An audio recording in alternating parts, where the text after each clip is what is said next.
Bom dia, boa tarde, boa noite, boa madrugada para a nossa galera aí do Essencial do CFO, revisão final. Bora lá para a revisão da matéria Direito Constitucional. Vamos te preparar para a chegada do dia 4 agora, o próximo sábado, a grande e esperada prova oral do CFO PMMG 2025. Então vamos aqui com as principais dicas da matéria de Direito Constitucional. Essas dicas, senhores, elas foram pensadas justamente para que vocês pudessem revisar a matéria e chegassem, né, para a prova oral com aquilo de essencial para a sua aprovação, ok? Lembrando ainda que a gente tem mais um simulado agora na quinta-feira, que os senhores também devem participar para dar aquele último ajuste para chegar no sábado e buscar a sua tão sonhada aprovação. Bora lá? Para quem ainda não me conhece, né, eu sou o coordenador Samuel, aqui, professor e coordenador, sou o oficial da polícia, fui aprovado no CFO do ano de 2019, sou formado em Direito pelo UniBH em 2017, sou pós-graduado também em Direito Tributário pelo Instituto de Educação Continuada da PUC Minas e recentemente também fui aprovado no concurso de delegado de polícia da Polícia Civil de Santa Catarina nesse ano de 2024. Então nós vamos juntos aí até a sua aprovação no CFO, ok? Senhores, vamos lá para o nosso sumário da disciplina Direito Constitucional. Teremos aí 10 pontos. Tentei pegar o edital quase que por completo, né, os temas aí que eu julgo mais importantes que os senhores saibam no dia da prova. E dentro desses temas, os pontos quentes, né, com aqueles que são com alta probabilidade de cobrança. Então, sem delongas, vamos lá para o primeiro tema, classificação das constituições. Esse pode passar. No próprio edital tem uma divisão acerca da classificação das constituições, e qual ele menciona 4 dessas classificações, que seria a Constituição Material, a Constituição Formal, Constituição Garantia e Dirigente. Dito isso, apesar de não ser um tema tão recorrente na prova oral do CFO, é bom que os senhores saibam desses conceitos, a fim de que não cheguem no dia da prova e sejam pegos de surpresa. Isso é um conceito até relativamente simples, que os senhores devem saber para o dia da prova. Joga na tela. Primeiro conceito, a Constituição Material.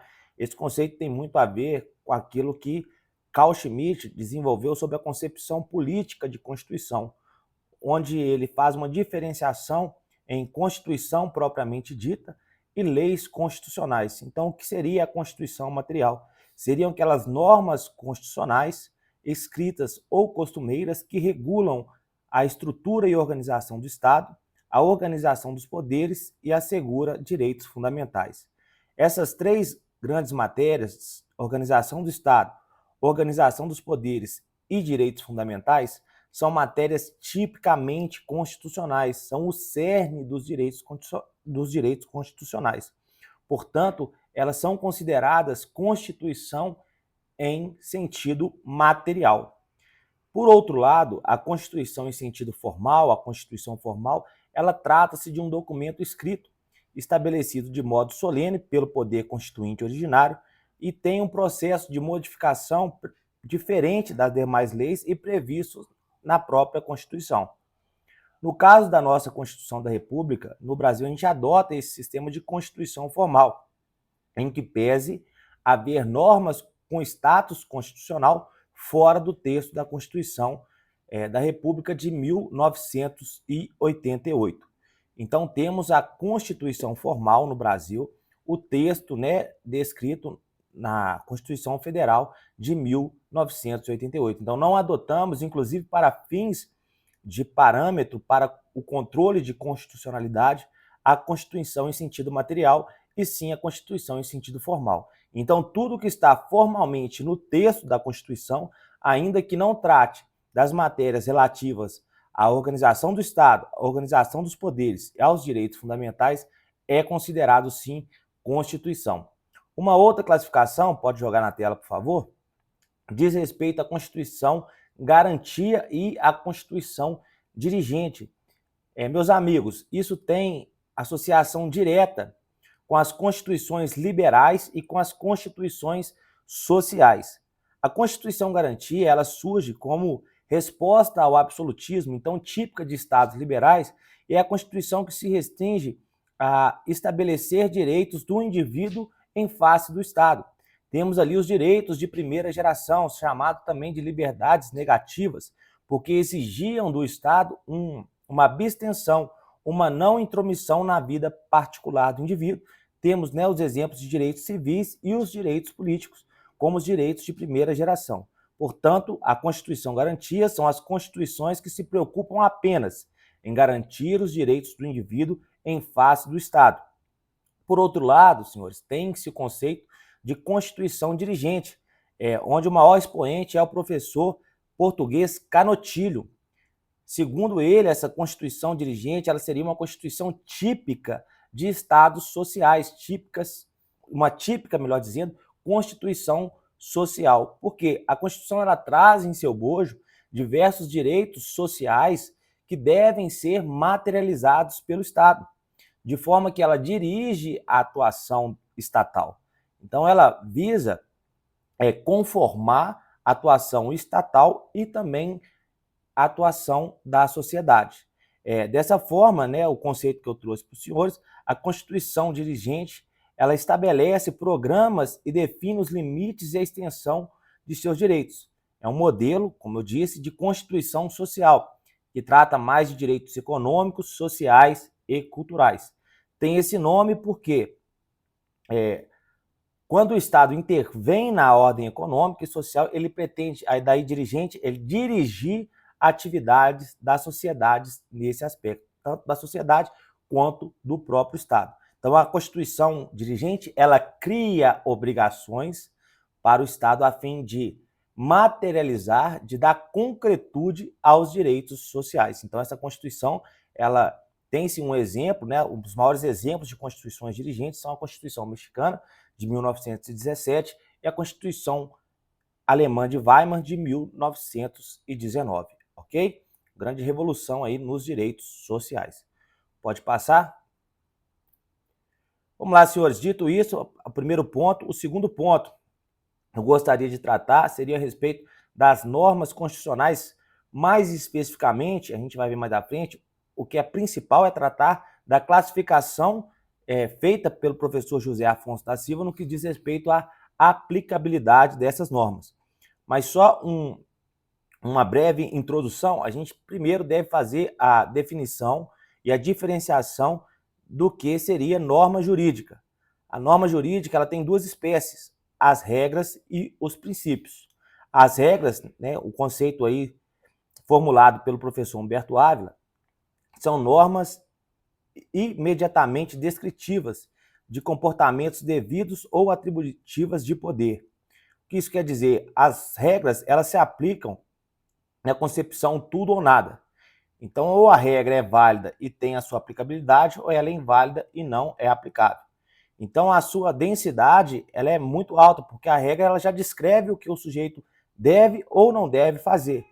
Enquanto que os princípios, aí um conceito feito pelo professor Alexis, são normas que ordenam que algo seja realizado na maior medida possível, dentro das possibilidades jurídicas e fáticas existentes. Os princípios seriam, portanto, mandamentos de otimização. Eles são atendidos na maior medida possível.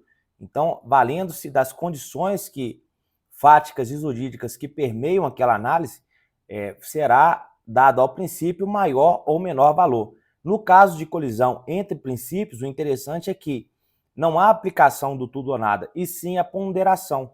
Os princípios eles valerão de acordo com o caso concreto, sem que a primazia de um sobre o outro gere a invalidade do outro princípio. Ok?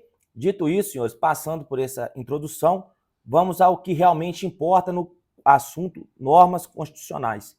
É a classificação quanto à sua aplicabilidade. Essa classificação ficou muito famosa porque foi feita, né, pelo eminente professor José Afonso da Silva.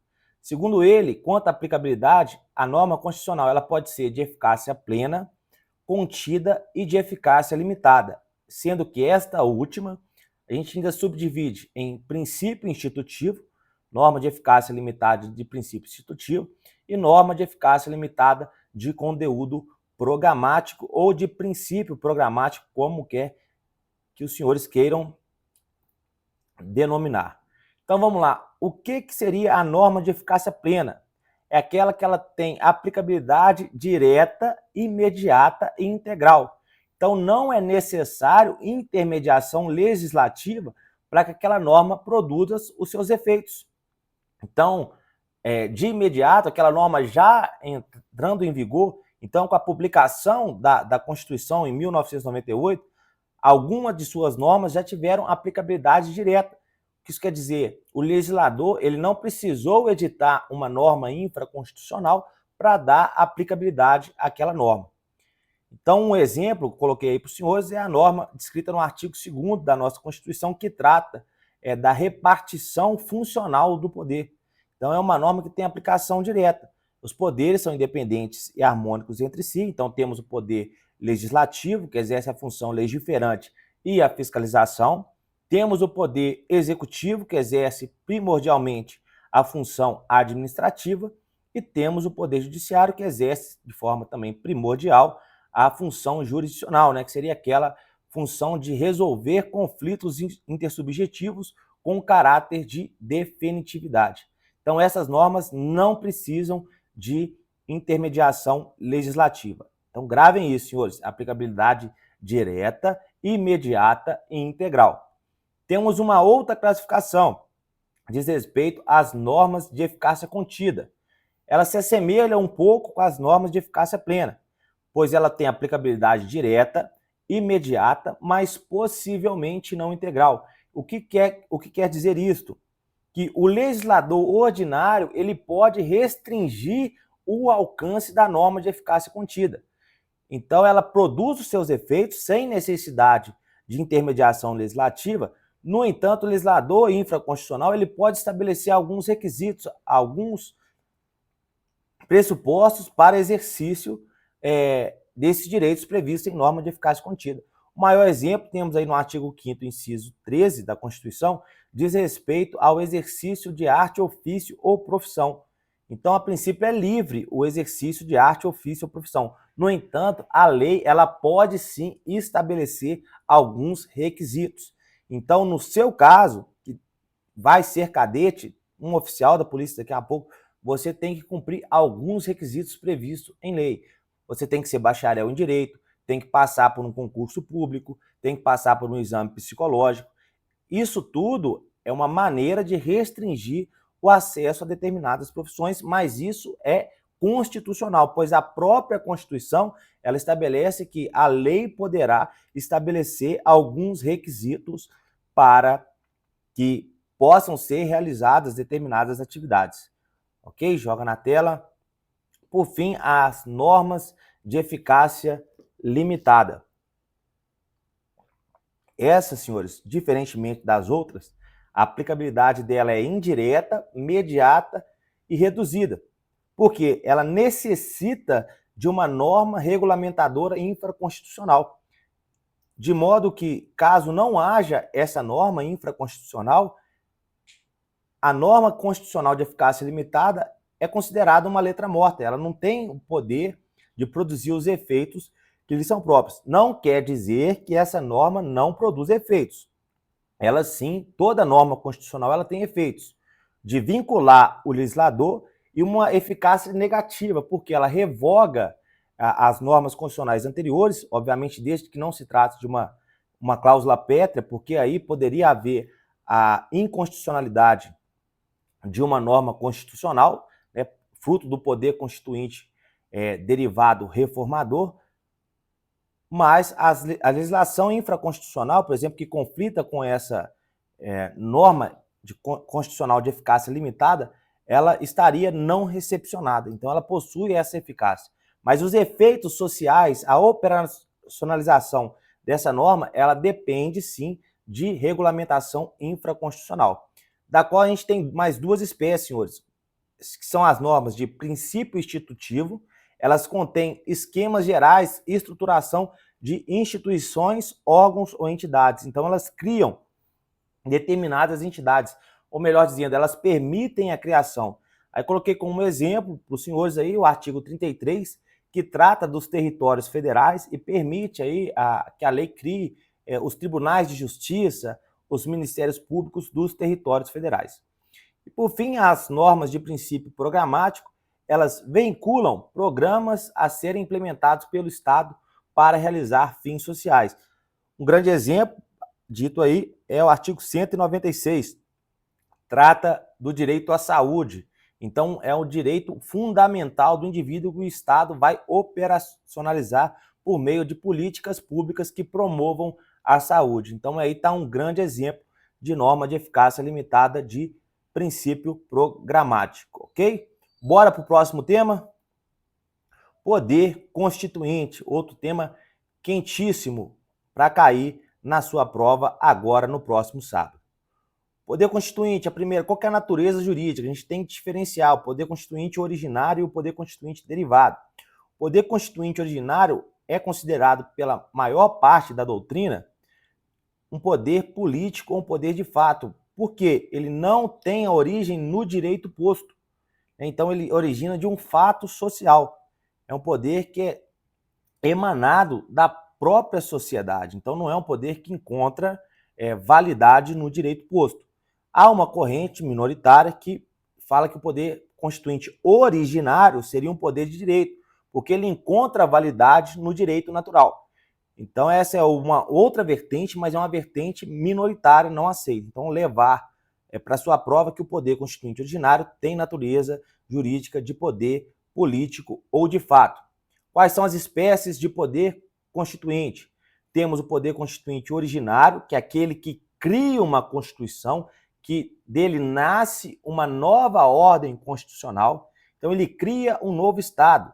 Apesar de que materialmente o Estado permanece o mesmo, em 88, quando se promulgou a Constituição da República Federativa do Brasil, houve no plano jurídico o nascimento de um novo Estado.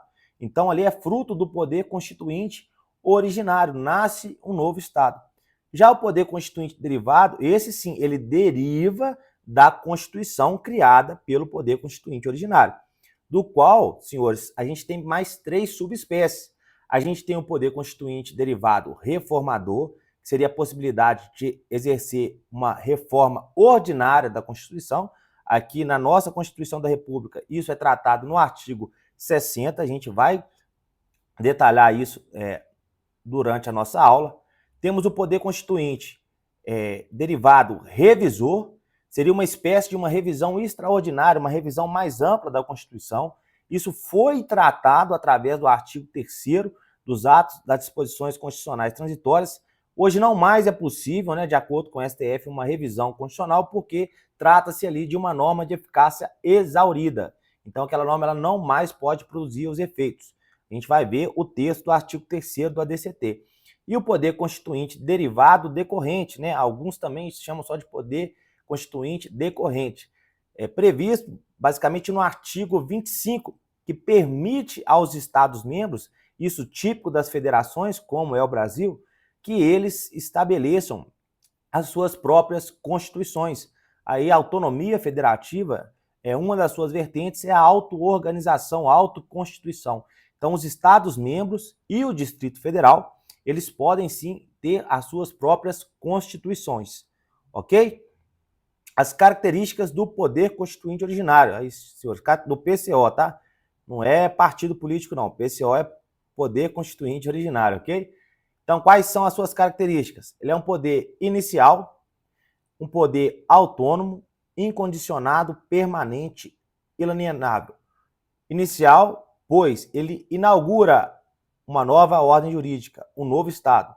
Ele é autônomo porque ele não encontra qualquer tipo de fundamento em outro direito, e sim é um poder político ou de fato. Incondicionado, uma vez que a ordem jurídica anterior não condiciona o seu exercício. Aqui, senhores, um ponto que os senhores devem ter cuidado, diz respeito à legitimidade desse poder. Então, para o poder ser exercido de forma legítima, obviamente que ele deve atender aos anseios daquela determinada sociedade, porque senão ele será um poder arbitrário e ilegítimo. Mas isso não quer dizer que a ordem jurídica anterior condicionará o seu exercício. Então, se, por exemplo, no Brasil, há uma revolta e uma promulgação de uma nova Constituição. O que está na Constituição de 88 não irá condicionar essa nova Constituição. Então, essa Constituição ela pode ser feita independentemente do conteúdo que está previsto na Constituição de 88. Ele é permanente, né? Vamos lá, ele é permanente. Por que ele é permanente? Ele não esgota com seu exercício. Ele costuma ficar, como a doutrina denomina, em estado de latência. Ele fica ali dormindo, esperando que haja uma revolução, né? Ele pode ser, geralmente ele é fruto de uma revolução, então ele acorda, vamos dizer assim, né, usando essa analogia, e passa ali a exercer as suas funções. O poder constituinte originário nasce a partir daí de um fato social, ok? E por fim, ele é inalienável, uma vez que a sua titularidade ela pertence ao povo, né, e o povo não pode abrir mão da sua titularidade. É diferente, o exercício às vezes nem sempre vai ao povo, porque haverá um conjunto de representantes do povo para exercê-lo. Mas a titularidade, essa sim, permanece sempre com o povo, ok? Podemos passar? Reforma e revisão constitucional. Como eu disse anteriormente, a reforma é a via ordinária de mudança constitucional, enquanto que a revisão é uma via extraordinária de mudança constitucional, prevista lá no artigo 3º da ADCT. A revisão constitucional será realizada, de acordo com o artigo, após 5 anos contados da promulgação da Constituição pelo voto da maioria absoluta dos membros do Congresso Nacional em sessão unicameral. Então, a gente tinha 5 anos após a promulgação da Constituição para que fosse realizada uma revisão global da Constituição, para verificar se realmente aquela Constituição lá de 1988 ela atendeu aos anseios da sociedade. Feita essa revisão, não mais é possível. Quais seriam os requisitos formais dessa revisão? Ali teremos uma sessão unicameral do Congresso Nacional, então ali reuniriam-se os membros tanto do Senado Federal quanto das Câmaras dos Deputados, mas considerados em conjunto, né? Não seria considerado cada qual da sua casa, mas sim membros de um Congresso, tanto da Câmara dos Deputados quanto do Senado Federal, e deliberariam a partir de uma maioria absoluta. Então, esses seriam os limites formais da reforma. Lembrando que as matérias previstas como limites materiais, as chamadas cláusulas pétreas, também são oponíveis ao poder constituinte derivado revisor. Então, também são limites que deveriam ser respeitados por ocasião da reforma constitucional. Melhor dizendo, desculpa, da revisão constitucional. Joga o slide, por favor. Então, vamos lá. Quais são as limitações ao poder de reforma? A gente tem limitações formais, circunstanciais e materiais. Aí coloquei temporais e uma interrogação. Será que existem limitações temporais na Constituição da República de 1988? Então vamos lá, vamos passar primeiro as limitações formais. Todas essas, senhores, previstas lá no artigo 60, artigo esse de leitura obrigatória para a sua prova oral. Obrigatória. Então o artigo 60 tem que estar na ponta da língua. É um tema que tem muita probabilidade de cair.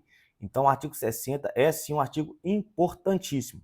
As limitações formais, elas podem ser de ordem subjetiva, que diz respeito à iniciativa para deflagrar o processo de reforma constitucional. Então, as emendas constitucionais, né, que seriam a maneira pelo qual se dá a reforma constitucional, ela deve ser proposta pelo presidente da República, por 1/3 dos membros ou da Câmara dos Deputados ou do Senado Federal, ou por mais da metade das Assembleias Legislativas da Federação, manifestando-se cada qual pela maioria relativa de seus membros. Pegadinha aí, não é maioria absoluta, e sim maioria relativa.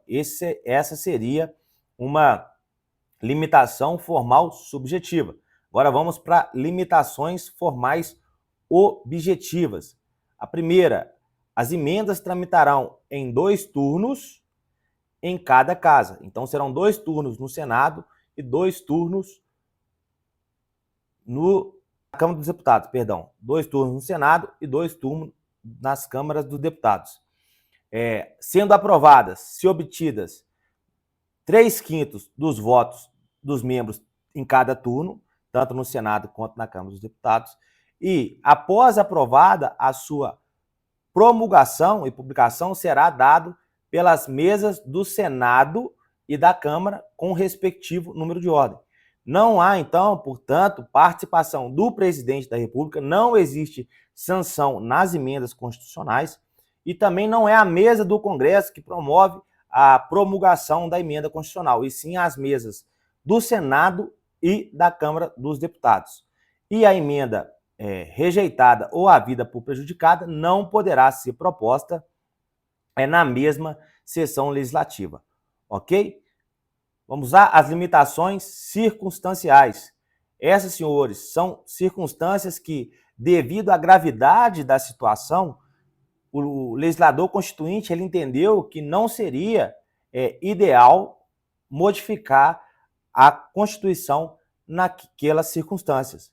De modo que temos 3 limitações circunstanciais. Temos a intervenção federal, o estado de defesa e o estado de sítio. E a justificativa é porque nesses estados, nessas circunstâncias, haveria ali uma fragilidade, né, do regime democrático, do funcionamento das instituições, portanto, não seria possível alterar a Constituição nessas circunstâncias. Por fim, temos aí as nossas limitações materiais, as denominadas cláusulas pétreas, essas previstas aí no artigo 60, parágrafo 4º, inciso. São determinadas matérias que não poderão ser abolidas da Constituição. Então, temos o voto direto, secreto, universal e periódico, temos os direitos e garantias individuais, a separação dos poderes, e joga na tela.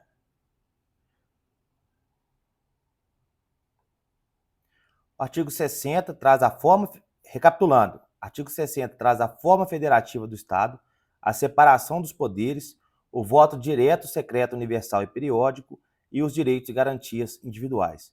Um ponto que os senhores devem dizer em uma prova oral.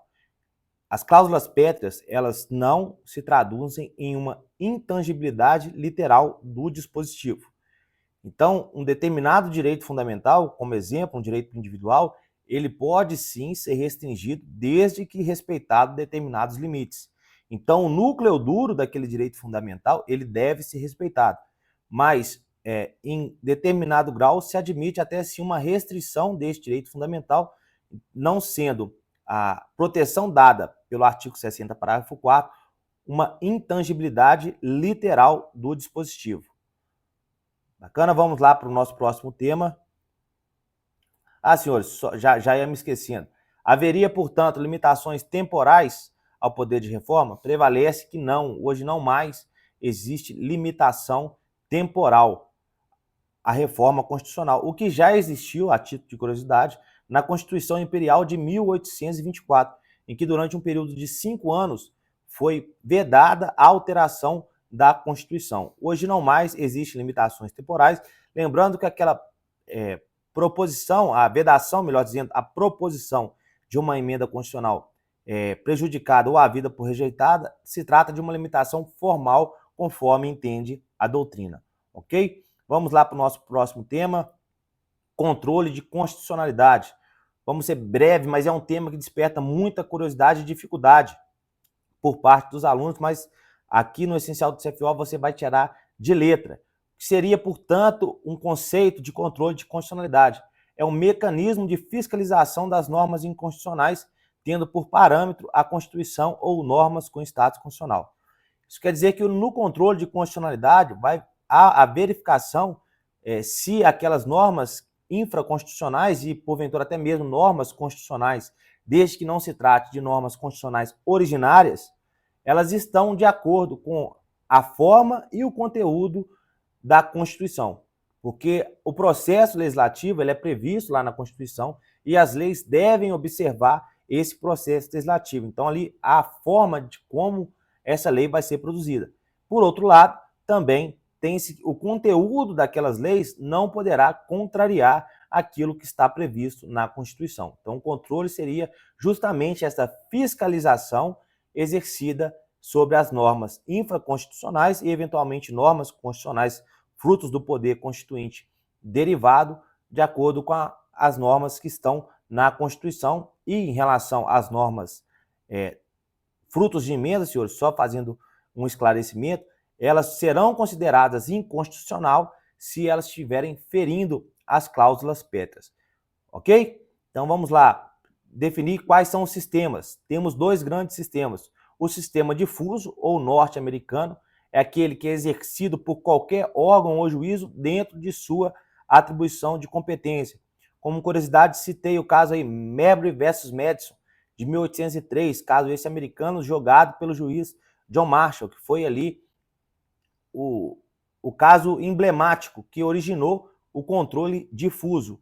Então, o controle difuso, senhores, tem como característica qualquer órgão ou juiz pode exercê-lo. Não há a necessidade de um órgão específico para exercê-lo. No entanto, esse controle ele é exercido dentro de um caso concreto. Então, ele é exercido incidentalmente. O que se discute ali é um caso concreto, mas a questão da constitucionalidade ou não de determinada norma, ela é a causa de pedir daquele caso. Então, de forma exemplificativa, eu discuto o pagamento de determinado tributo. No entanto, eu entendo que esse tributo ele é inconstitucional e vou até o Poder Judiciário me socorrer e peço que eu não pague aquele tributo porque a norma que o instituiu é uma norma inconstitucional. O que eu quero, na verdade, é não pagar o tributo. Mas a questão constitucional, a discussão da constitucionalidade, ela deve ser uma matéria de plano para que haja ali o julgamento procedente da minha causa. Então, isso é o controle difuso. Já no controle concentrado, também chamado de controle austríaco, porque ele foi formulado por Hans Kelsen, na Constituição da Áustria, ele é exercido apenas por um órgão específico designado pela própria Constituição. Aqui no Brasil nós temos dois órgãos, né? Na verdade a gente tem um órgão nacional, que é o STF, que exerce o controle concentrado quando o parâmetro a ser discutido for a Constituição Federal. E temos os tribunais de justiça, exercendo o controle de constitucionalidade de forma concentrada quando o parâmetro for a Constituição Estadual. No seu edital tem lá Sistema Brasileiro de Controle de Constitucionalidade. No Brasil a gente tem um sistema misto, porque temos tanto o controle difuso quanto o controle concentrado. Esses dois sistemas são adotados no Brasil, tanto o norte-americano quanto o austríaco, ok? Joga na tela. Vamos para as ações do controle concentrado, senhor. A gente tem 5 ações. Temos a ADI genérica, essa é a principal ação do controle de constitucionalidade, ela está disciplinada na Lei 9868 de 99, essa lei também sugiro a leitura. Ação declaratória de constitucionalidade, foi uma ação inserida pela emenda número 3 de 93, também disciplinada na Lei 9868. Temos a arguição de descumprimento de preceito fundamental, a DPF, essa regulamentada na Lei 9882, também de 99. A ação direta de inconstitucionalidade por omissão, a ADO, também está prevista na Lei 999, perdão. A Lei 9868, né, também trata da ADO, e temos ali a representação interventiva, também denominada de ADI interventiva. Vamos lá, o que saber dessas leis? O objeto da ADI genérica, senhores, é lei ou ato normativo federal ou estadual, quando o parâmetro for a Constituição Federal. Ação declaratória de constitucionalidade. Há uma controvérsia acerca da constitucionalidade daquela norma. Então, há ali a proposição de uma ADC para declarar a constitucionalidade, na verdade, para reafirmar a constitucionalidade daquela norma. No caso da ADC, diferentemente da ADI genérica, apenas lei ou ato normativo federal, tá? Não esqueçam disso. Apenas lei ou ato normativo federal. Temos a arguição de descumprimento de preceito fundamental. Ela tem um espectro um pouco mais amplo. É ato do poder público, tanto federal, estadual ou municipal. Inclusive, no caso da ADPF, haverá a possibilidade de questionamento de normas pré-constitucionais, o que não é possível na ADI e na ADC. Então, na ADI e na ADC, apenas normas posteriores à Constituição poderão ser objeto de questionamento. Já na DPF, inclusive normas pré-constitucionais poderão ser objeto de questionamento. E lembrando que na DPF há ali uma subsidiariedade. Ela somente poderá ser proposta caso não haja outro meio apto a sanar a violação a preceito fundamental. Pode jogar para a tela. Ação direta de inconstitucionalidade por omissão. Temos aí as omissões inconstitucional. Então, haveria a possibilidade de ajuizamento dessa ação para que o Supremo declarasse aquele poder em mora ou, se fosse um órgão administrativo, determinasse a adoção de providências. E, por fim, a ADI interventiva. Essa ação, senhores, muito cuidado, porque a legitimidade ativa, no caso da representação interventiva, ela é exclusiva do PGR, em âmbito federal e em âmbito estadual do Procurador-Geral de Justiça. Somente o Procurador-Geral da República ou Procurador-Geral de Justiça poderá ajuizar representação interventiva, que é aquela representação a fim de resguardar os princípios sensíveis e, no caso federal, promover a execução de lei federal. Ok? Então, somente o PGR. Nos demais casos, temos ali no artigo 103 quem seriam os legitimados ativos. Lembrando, né, exemplificando, temos o presidente da República, mesa do Senado, mesa da Câmara, mesa das Assembleias Legislativas. Nesse caso, se trata de um legitimado especial, né, não universal. Temos também o Conselho Federal da OAB, entidade de classe, partido político com representação no Congresso Nacional. Então, deem mais uma lida, senhores, no artigo 103 da Constituição, a fim de saberem quais são os legitimados à propositura da ação direta de inconstitucionalidade. Pode passar. Controle das omissões constitucionais, também previsto no seu edital. A gente tem duas maneiras. A gente tem um controle feito por meio de ADO, que é o objeto aqui do nosso estudo, que é através de uma ação direta proposta no Supremo Tribunal Federal, e temos também o mandado de injunção, que ele visa tutelar direitos subjetivos relacionados à soberania, cidadania e à nacionalidade. A fundamentação da ADO está no artigo 103, parágrafo 2º, e na Lei 12.063 de 2009, que modificou a Lei 9868. Quais são os pressupostos para o julgamento dessa ação ADO? Ausência total ou parcial de norma, como a gente disse lá atrás. Há normas que necessitam de regulamentação, normas constitucionais que necessitam de regulamentação para que haja ali os seus efeitos sociais, seus efeitos práticos. Então, se o poder público ele deixa de legislar, ou ele deixa de apreciar, ele incorre em uma mora. O objeto seria uma norma não auto-aplicável, aquilo que a gente já estudou logo atrás aqui a respeito das normas de eficácia contida. Essa mora inconstitucional, ela pode ser uma mora agente, uma mora no agir, então seria ali um vício na iniciativa, a demora na iniciativa de elaboração da norma, e a mora deliberante seria a mora na avaliação dessa iniciativa.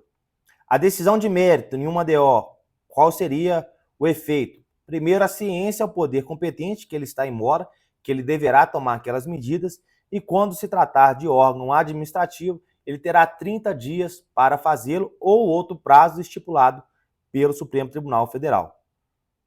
Vamos lá para o próximo tema.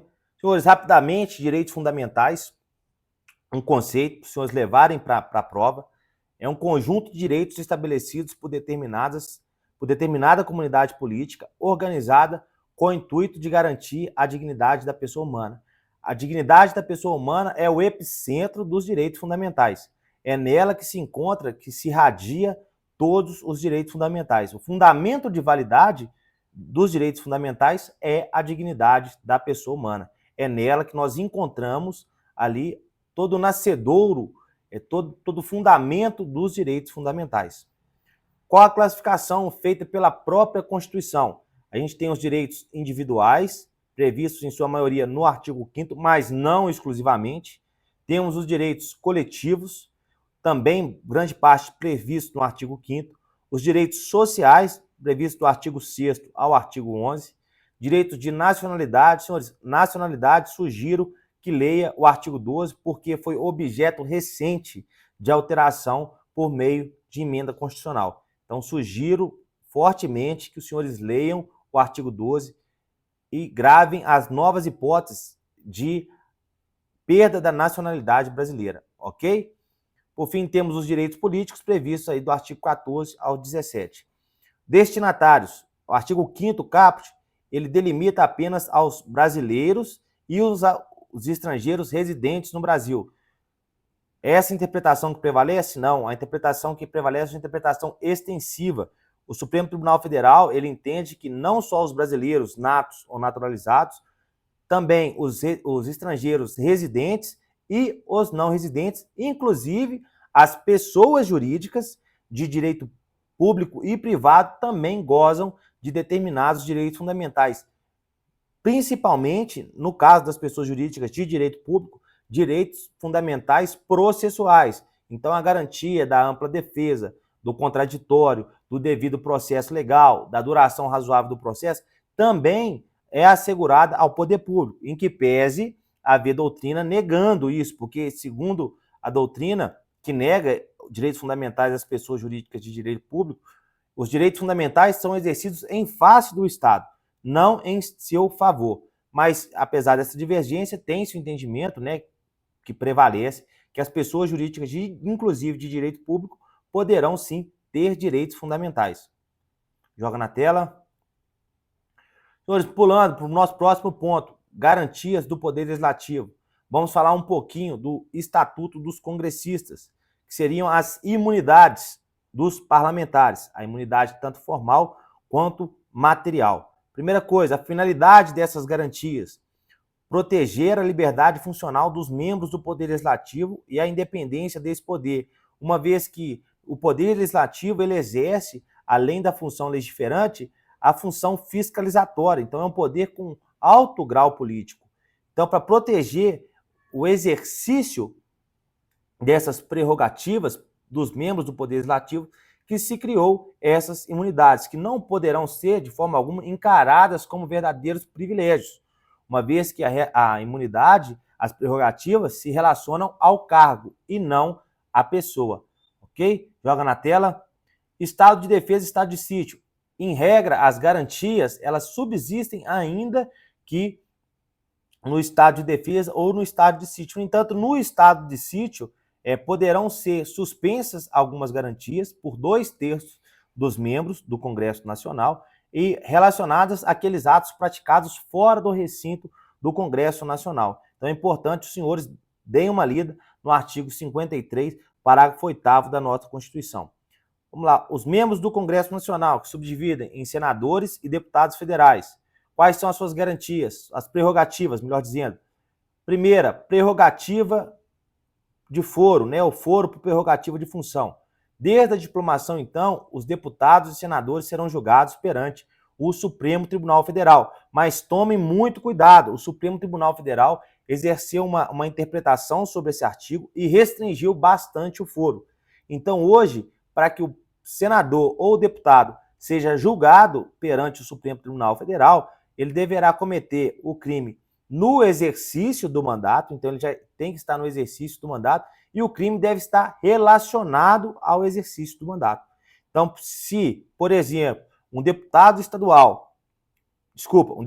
federal comete um homicídio decorrente de uma briga de trânsito, então ele estava indo para sua residência, brigou no trânsito, sacou sua arma e acabou vitimando fatalmente o indivíduo. Ele será julgado pelo Supremo Tribunal nesse caso? Não, porque o crime não está relacionado à sua função e ele também não estava no exercício da sua função. Então, houve ali uma restrição do foro por prerrogativa de função. e tendo também como apontamento o seguinte caso: se encerrou o mandato, como regra, também encerra-se o foro por prerrogativa de função. No entanto, se houver ali o que a gente denomina de mandatos cruzados, então o sujeito era senador, na próxima eleição ele foi eleito deputado estadual, o Supremo tem admitido a manutenção da competência do tribunal. Lembrando também, senhores, que após a notificação para apresentação de alegações finais, a intimação, melhor dizendo, para apresentação de alegações finais no Supremo, a competência ela se perpetua, porque não mais é possível aquilo que se denominava de fuga de foro. O indivíduo chegava, ficava no Supremo Tribunal Federal e quando percebia que ia ser julgado, ele renunciava ao mandato e voltava para a primeira instância. Isso não é mais possível. Então, o indivíduo, após ser intimado para apresentação de alegações finais, a partir dali, a competência do Supremo, ela prossegue. Ok? Vamos lá para o segundo ponto. Imunidade formal, incoercibilidade pessoal relativa. Os militares, como regra, não poderão ser presos em virtude de prisão cautelar, somente no caso de prisão em flagrante por crime inafiançável. Então, como regra, os deputados e senadores não poderão ser presos cautelarmente, de modo que, se for uma prisão em flagrante por crime inafiançável, essa prisão é possível. Mas é possível a aplicação de medidas cautelares aos deputados e senadores? O Supremo entendeu que é possível sim aquelas medidas do artigo 319, mas o ato, se impactar no exercício do mandato, deverá ser remetido à respectiva casa para deliberar acerca daquela medida cautelar. Temos também a imunidade material. Senhores, voltando aqui, desculpa, só um ponto que agora eu me recordei, a questão do recebimento da denúncia contra deputados e senadores. A Casa poderá sustar também, por voto da sua maioria, o andamento de ação penal contra deputados e senadores. Lembrando que, nesse caso, se houver essa sustação da ação penal, também ficará suspenso o prazo prescricional. Levem isso para a prova. Por fim, senhores, vamos lá. Imunidade material, a inviolabilidade. Aqui a gente tem a imunidade relacionada a palavras, opiniões e votos. Então, há ali uma causa de exclusão da tipicidade, de acordo com a doutrina majoritária. O deputado e senador, no exercício do mandato, ele é livre para expor as suas ideias, inclusive, às vezes, ideias essas de forma mais ácida, críticas pesadas em relação aos seus adversários políticos, sem que com isso haja a configuração de crime. Lembrando que essa imunidade não é uma carta branca para os parlamentares federais. O STF já entendeu que, quando o ato se dá dentro do Congresso Nacional, há uma presunção de conexão com o mandato. Lembrando que, se o ato for praticado fora do Congresso Nacional, deverá provar haver ali uma conexão com o exercício do mandato. Lembrando que já houve a apreciação do Supremo Tribunal Federal, um caso do nosso ex-presidente da República, em que ele proferiu algumas críticas relacionadas a uma outra parlamentar, e o Supremo entendeu que aquilo não estava relacionado com o exercício da função e permitiu a responsabilização penal do ex-presidente Bolsonaro, ok? Vamos lá, deputados estaduais, eles têm essas mesmas prerrogativas? Por força do artigo 27, parágrafo 1º, os deputados estaduais gozam das mesmas prerrogativas dos membros do Parlamento Federal. Lembrando que, no caso do foro do deputado estadual, ele será no Tribunal de Justiça. No entanto, se ele comete, por exemplo, um crime de competência da Justiça Federal ou da Justiça Eleitoral, ele será julgado pelo respectivo tribunal, ou seja, pelo TRF, o Tribunal Regional Federal, ou pelo TRE, o Tribunal Regional Eleitoral. Os vereadores, eles têm as mesmas prerrogativas? Os vereadores não, eles não gozam da imunidade formal, então eles não têm imunidade à prisão, eles não têm imunidade relacionada à sustação da ação penal, eles só gozam de imunidade material na circunscrição do município. Então, se eu sou vereador na cidade de Belo Horizonte, eu tenho minha imunidade preservada na cidade de Ribeirão das Neves? Não, a minha imunidade ela é circunscrita ao município que eu exerço a minha vereança. Beleza? Vamos para o próximo. Processo legislativo. Um ponto quente para cair na sua prova. Principalmente, eu selecionei medidas provisórias. O que é uma medida provisória? Ela é uma espécie normativa prevista lá no artigo 59 da nossa Constituição e ela é editada pelo chefe do Poder Executivo, né? No caso, o presidente da República. Então, ela tem força de lei, mas ela não é lei, ok? Ela não tem natureza de lei formal, ela é apenas uma medida, ela é uma norma, uma espécie normativa, melhor dizendo, que tem força de lei. Quais são os seus efeitos? Primeiro, ela modifica o ordenamento jurídico. A vigência e a eficácia dela são imediatas. Publicou a medida provisória, ela já possui força de lei. E ela provoca a ação do Congresso Nacional, porque essa medida provisória ela será submetida ao Congresso para que haja a sua conversão ou não em lei, já que é o Congresso, o órgão constitucionalmente designado para exercer as funções legislativas. Qual é o prazo dessa medida provisória? Ela tem um prazo de 60 dias, prorrogável por mais 60 dias. Não é admitida mais de uma prorrogação igual era antigamente, somente uma única prorrogação de 60 dias. Lembrando que eventual recesso parlamentar não é computado nesse prazo. Ok? Vamos lá. Regime de urgência. Após 45 dias da publicação, a medida provisória, se não for apreciada pelo Congresso, ela entra em regime de urgência, trancando a pauta do Congresso. E o trancamento da pauta, o Supremo Tribunal Federal entendeu que só diz respeito àquelas outras ações e outras matérias que estão regulamentadas, que podem ser regulamentadas por medida provisória. Na tela, por favor. Qual que é o trâmite? Primeiro, se tem uma análise preliminar feita por uma comissão mista de deputados e senadores responsáveis por elaborar um parecer sobre o conteúdo e a constitucionalidade da medida provisória. Previsão essa lá no artigo 62, parágrafo 9º da nossa Constituição. A casa iniciadora será a Câmara dos Deputados. Como regra, os projetos de lei e as medidas provisórias têm início na Câmara dos Deputados. Sempre que o presidente da República ele for iniciar um processo legislativo, ele terá início na Câmara dos Deputados. E essa comissão mista, ela elaborará um parecer e remeterá ao plenário da Câmara dos Deputados. Quais são os pressupostos da medida provisória? Relevância e urgência. Esses requisitos aí entram numa análise política do presidente da República. Lembrando que o Supremo Tribunal Federal, ao analisar esses requisitos, ele só pode exercer de forma excepcional, porque ele não poderia se imiscuir nas atribuições do presidente da República. Então, o controle de constitucionalidade sobre esses requisitos, relevância e urgência, ele deve ser feito de forma excepcional, porque senão haveria uma verdadeira usurpação do poder conferido ao presidente da República. Joga na tela.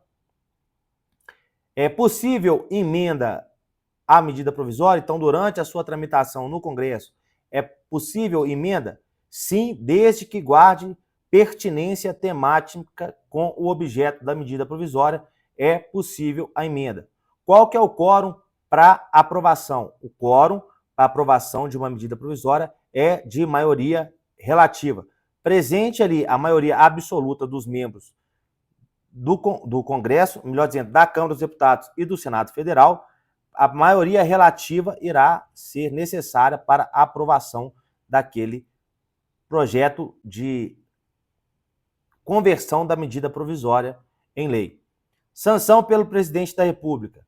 O presidente da República, ele é obrigado a sancionar? Sempre. Ela só vai para a sanção do presidente da República se houver modificação substancial no projeto originário. Então, o presidente da República edita uma medida provisória, chega no Congresso, há algumas emendas naquela medida, mas só que essas emendas, elas, de certa forma, modificam substancialmente aquela medida provisória. Dessa forma, nesse caso, deverá ser remetido ao presidente da República. Caso contrário, não há necessidade de sanção do presidente da República. Quais são os efeitos, né, da rejeição? Supondo que o presidente editou, o projeto de conversão foi ao Congresso Nacional e o Congresso Nacional rejeita a MP. A regra geral, perda da eficácia desde o momento em que a medida foi editada. Então, ali há uma eficácia ex tunc. Qual que é a exceção? Joga na tela. A exceção trata-se quando o caso não seja editado um decreto legislativo, os atos praticados durante a vigência da medida, eles se conservarão válidos. Beleza? Por fim, senhores, as limitações materiais estão lá no artigo 62, parágrafo 1º, e incisos. Esse artigo, vocês vão grifar ele aí agora e vão ler essas exceções materiais, as limitações materiais a medidas provisórias. Artigo com cara de prova oral do CFO, que é uma prova um pouco mais legalista, então é possível sim que haja cobrança desse artigo na sua prova oral no próximo sábado.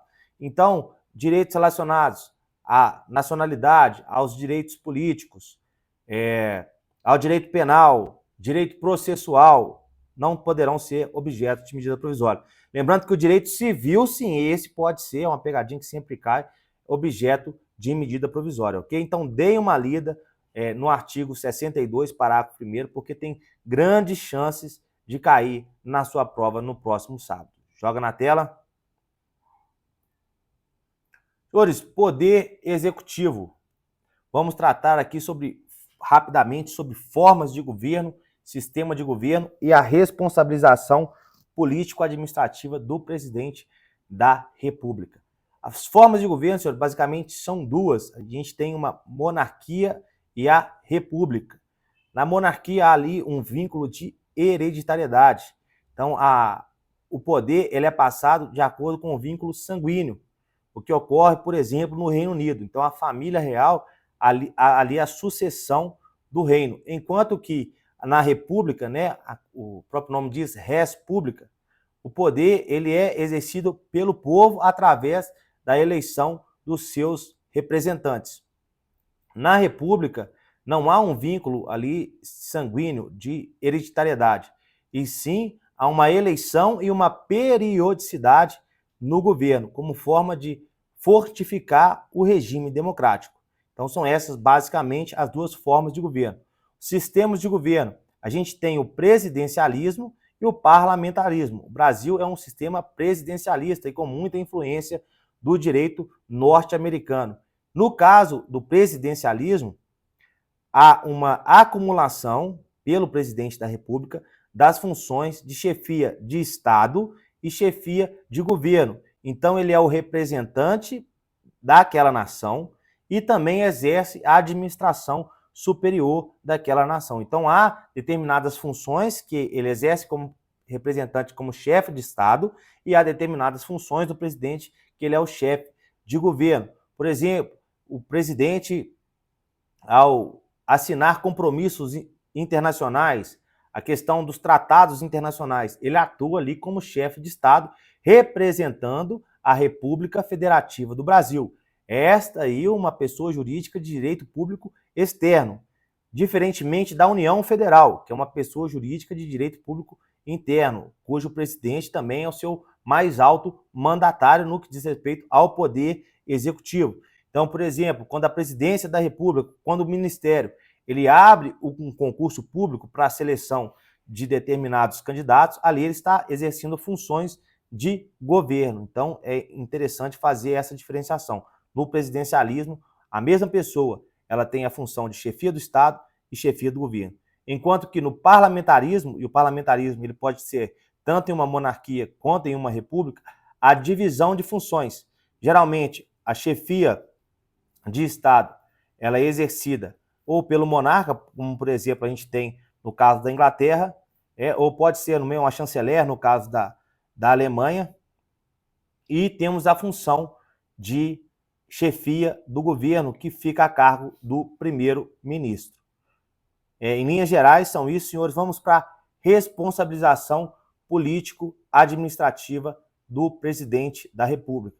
A gente tem lá no artigo 85, então, senhores, temos uma responsabilização político-administrativa do presidente da República. Então, de acordo com o artigo 85 da nossa Constituição, há determinados crimes de responsabilidade do presidente da República.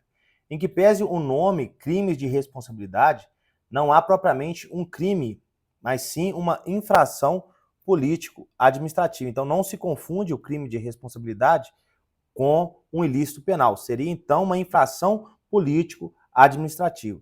No artigo 85, cito a título de exemplo, alguns crimes de responsabilidade do presidente da República, aqueles que atentam contra a probidade da administração, a segurança interna do país, o exercício de direitos políticos, individuais e sociais, o cumprimento das leis e decisões judiciais. Então, o artigo 85 tem outras hipóteses, mas essas seriam as principais.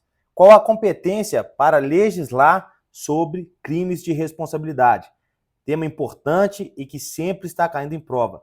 A competência ela é privativa da União. Não pode estados e municípios legislar sobre crimes de responsabilidade. Isso está estampado na súmula 46 do Supremo Tribunal Federal, que diz acerca da competência privativa da União para legislar sobre infrações políticos administrativas. Então, como se dá o julgamento do presidente da República pelos crimes de responsabilidade? Primeiramente, qualquer pessoa do povo, ele pode apresentar uma denúncia acerca de um crime de responsabilidade, que será aceita ou não perante a Câmara dos Deputados. Dessa forma, tendo a aceitação, aquele primeiro juízo feito ali pelo presidente da Casa, a Câmara dos Deputados ela deverá autorizar por 2/3 dos seus membros a instauração de processo contra o presidente e o vice-presidente. Então, a Câmara ela atua mesmo como uma condição de procedibilidade da denúncia, mas o juízo técnico de procedibilidade ele vai ser exercido lá no Senado Federal. Então, apresentada a denúncia, ela é aceita primeiramente pelo presidente da Câmara dos Deputados e depois ela é submetida perante o plenário. O plenário, por 2/3 dos votos dos seus membros, ele autoriza a instauração do processo, chamado processo de impeachment. Feito isso, vai para o Senado Federal. O Senado Federal é o órgão responsável pelo julgamento. Lembrando que, nesse caso, a sessão no Senado Federal ela é presidida pelo presidente da República. Feito esse primeiro juízo de procedibilidade pela Câmara dos Deputados, a matéria vai ao Senado Federal para exercer um juízo técnico de admissibilidade da denúncia. Lembrando que o Senado Federal ele não está vinculado à decisão da Câmara dos Deputados. Então, no primeiro momento, havendo admissão da denúncia, o presidente da República ele ficará afastado de suas funções pelo prazo de 180 dias. 180 dias, fim do qual, caso não tenha sido julgado, ele retornará às suas funções. Mas lembre-se, ele não será afastado no momento em que a Câmara votar por 2/3 a procedibilidade da denúncia, e sim quando for até o Senado e o Senado julgar admissível aquela denúncia. Aí sim haverá o afastamento do presidente da República. Depois disso, o julgamento, da mesma forma que a Câmara dos Deputados, o Senado Federal, para condenar o presidente por infração político-administrativa, deverá também se manifestar por 2/3 dos seus membros. E quais seriam os efeitos dessa decisão do Senado? O primeiro seria a perda do cargo, então o presidente haveria ali a perda do cargo e a inabilitação para o exercício de função pública por 8 anos. Lembrando que, no caso de impeachment da ex-presidente Dilma, houve uma separação das sanções sendo votadas, tanto a questão da perda do cargo quanto da inabilitação para o exercício de função pública por 8 anos. Mas o texto da Constituição não traz essa separação e isso foi uma construção jurisprudencial. Beleza? Mais um ponto, senhores, só para completar. Como se dá o julgamento dos governadores de estado? Eles também estão submetidos às infrações políticas administrativas e também à lei de improbidade administrativa. Somente o presidente responde apenas pelas infrações políticas administrativas. Governadores de estado e prefeitos municipais têm um duplo regime sancionatório. Eles poderão receber tanto sanções da lei de improbidade, como também poderão ser responsabilizados por crime de responsabilidade. No caso do governador, especialmente, será formado, de acordo com a lei 1079 de 50, um tribunal especial que julgará o governador com 5 membros da Assembleia Legislativa, 5 desembargadores e o presidente do Tribunal de Justiça. Então essa era a nossa dica a respeito de Poder Executivo. Pode jogar para a tela. Vamos para a próxima. Poder Judiciário, também um tema importantíssimo. O mais importante a gente vai tratar no final, que diz respeito à Justiça Militar. Qual a estrutura do Poder Judiciário?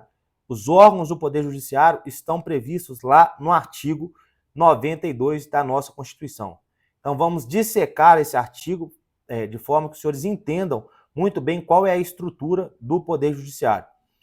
O Poder Judiciário ele só existe nos estados e na União. Não existe Poder Judiciário municipal. Diferentemente dos poderes legislativo e executivo, que existem nas 3 esferas, tanto federal, municipal quanto estadual, o Poder Judiciário ele só existe nos estados e na União.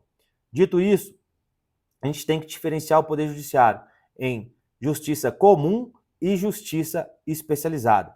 Tanto a justiça comum quanto a especializada, ela existe tanto na União quanto nos estados.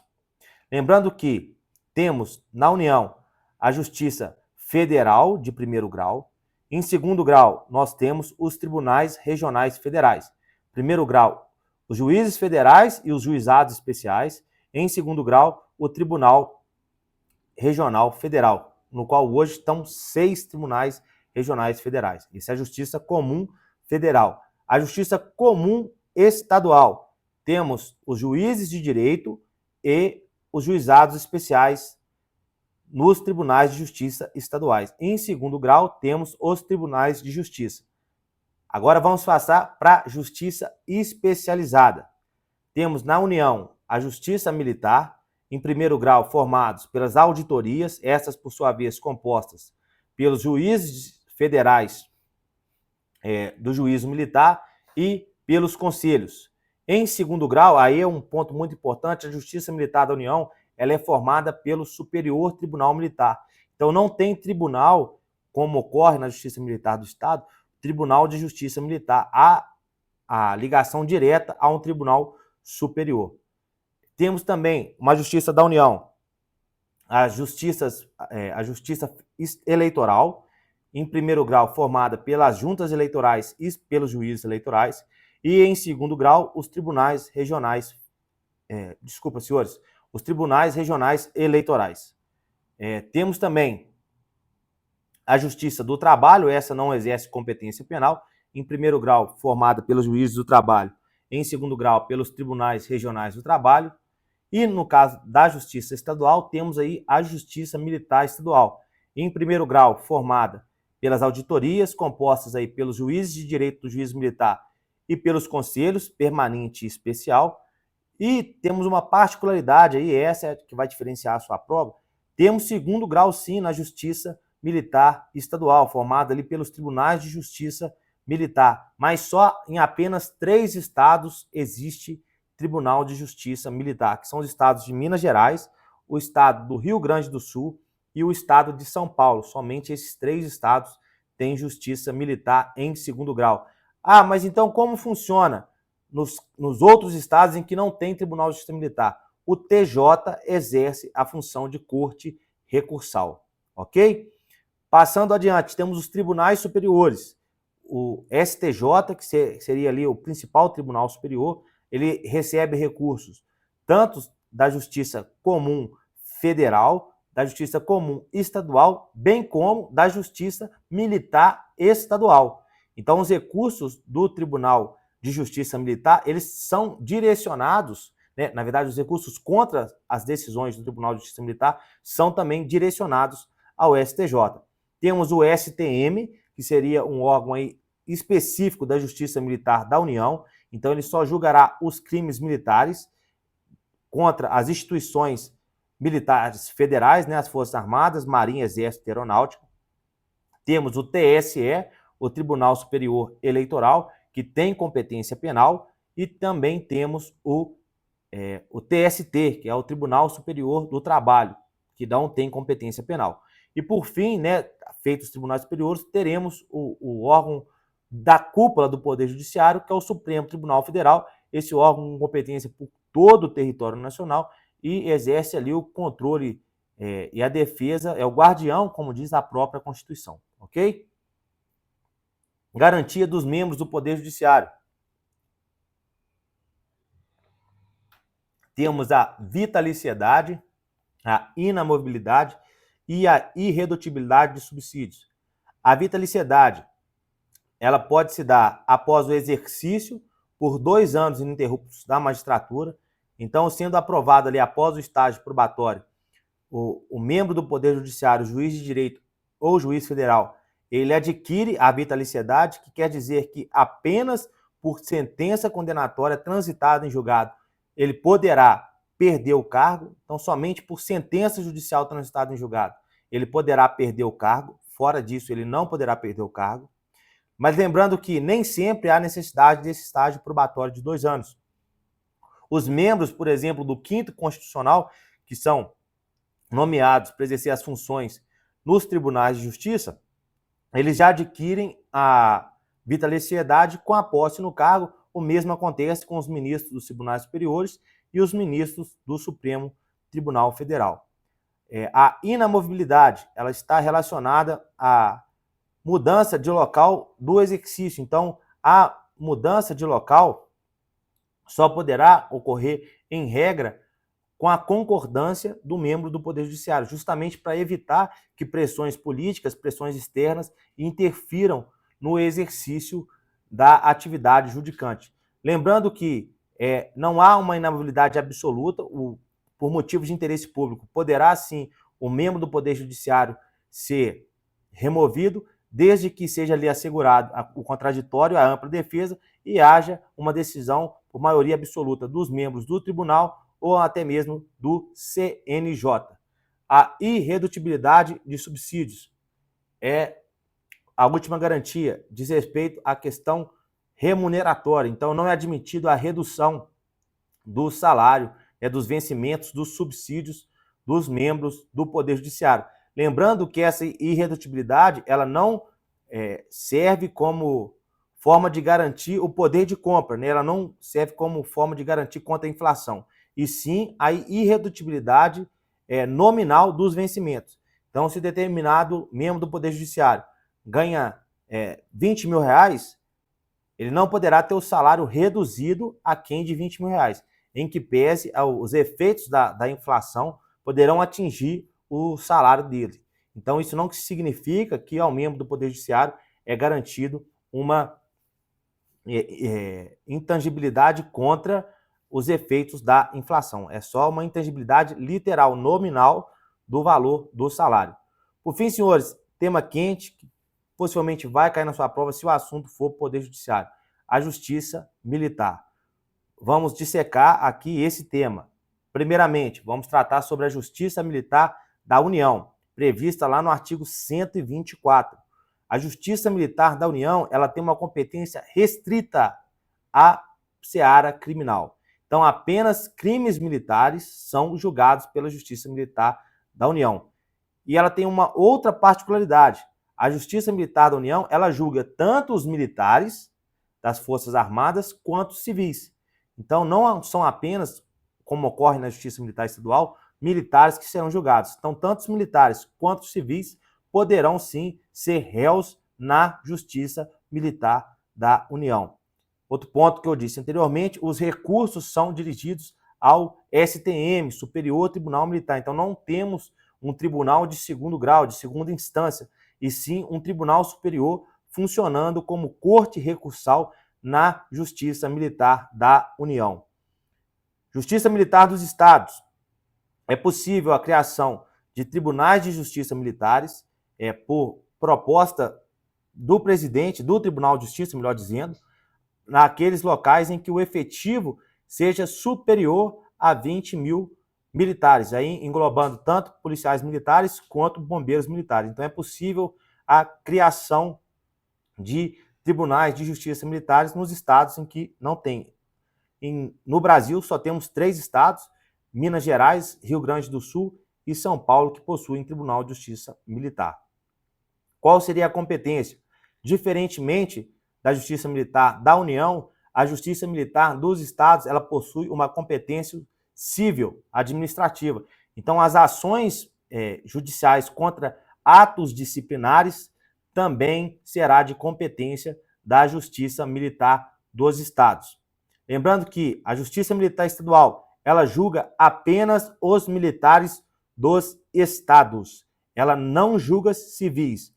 A única hipótese disso acontecer é se o militar comete um crime e, à época do julgamento, ele não é mais militar. Aí, por aplicação da teoria do tempus resti acto, no momento do crime, ele era militar. Então, a Justiça Militar ela conserva a sua competência desde o início, ainda que durante o julgamento o sujeito não seja mais militar, mas isso não quer dizer que ela julgará civis. Então, a Justiça Militar dos Estados não julga civis, apenas os militares dos estados.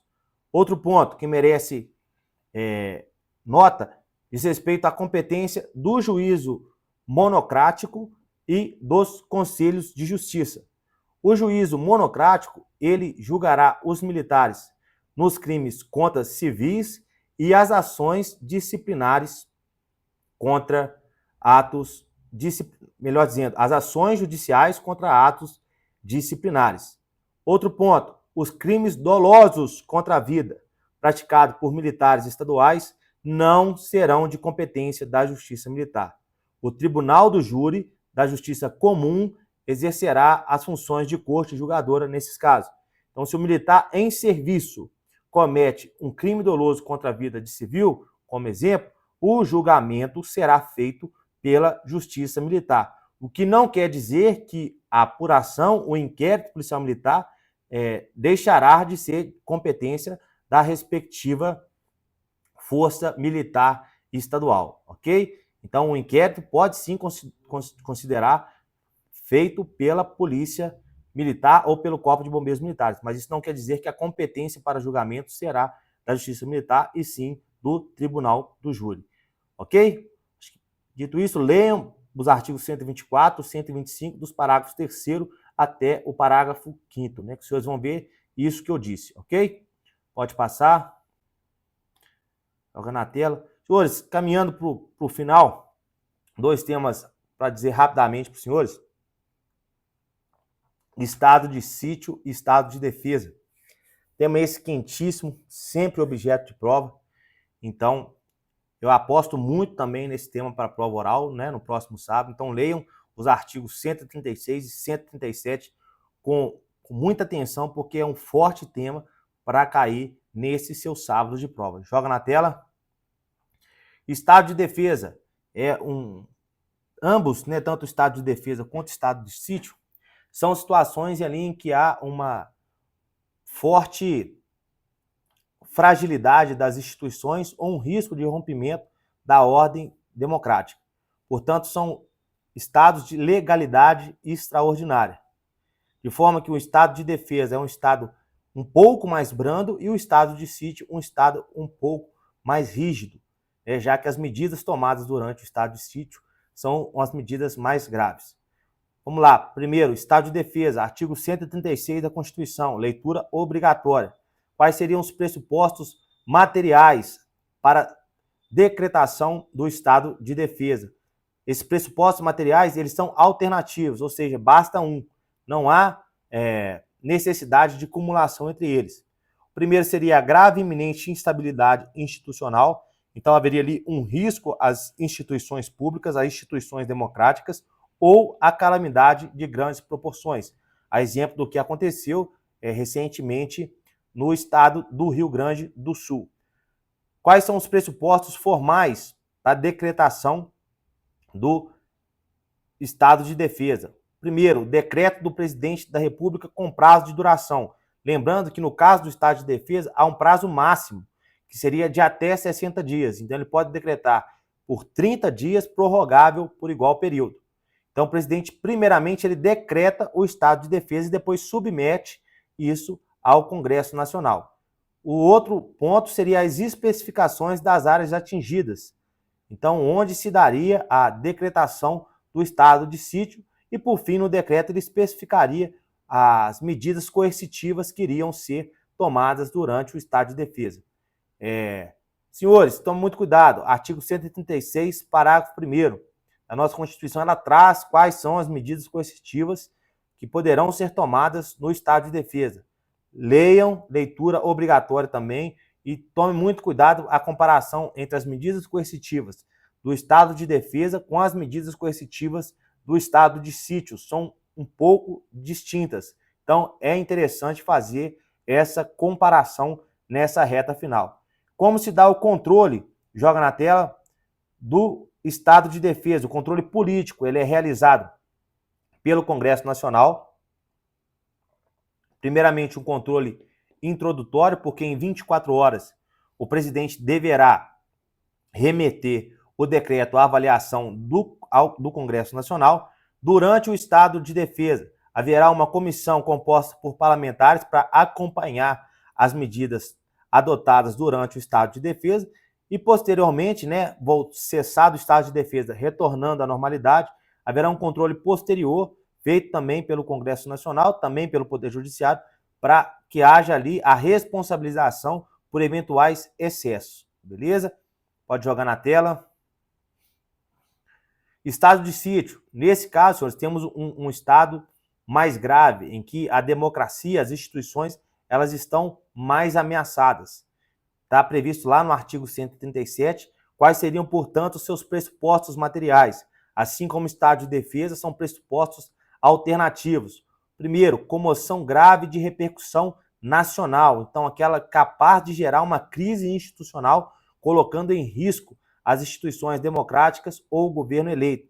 Então, a gente tem uma situação tão grave, que o próprio Estado democrático de direito, ele corre risco, sendo necessário a adoção de medidas drásticas a fim de reestabelecer a normalidade e a democracia. Joga na tela. O segundo pressuposto, esse também é alternativa, a ocorrência de fatos que comprovem a ineficácia da medida tomada durante o estado de defesa. Como vimos, o estado de defesa ele pode ter a duração máxima de até 60 dias. Caso não seja reestabelecida a normalidade dentro desse prazo, deverá ocorrer a decretação do estado de sítio.